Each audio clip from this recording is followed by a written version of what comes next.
ಎಡಕ್ಕೆ ಭೂಮಿ ಬಲಕ್ಕೆ ಶ್ರೀಯು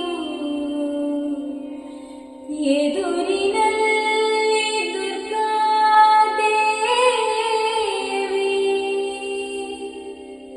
ತೊಡೆಯ ಮೇಲೆ ಲಕ್ಷ್ಮಿಯಾಗಿ ಬಿಡದೆ ಮುತ್ತಾಡಿ ಬಂದೆ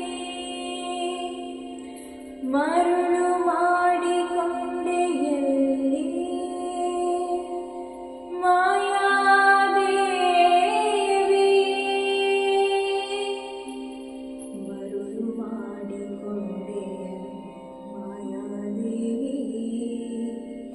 ഇരുಳು ಹಗಲು ಏಕವಾಗಿ ಹರಿಯುವುದರಿಂದ ಬಿಡದೆ ಬಂದೆ ಮರುಳು ಮಾಡಿಕೊಂಡೆ ಮಾಯಾದೇವಿ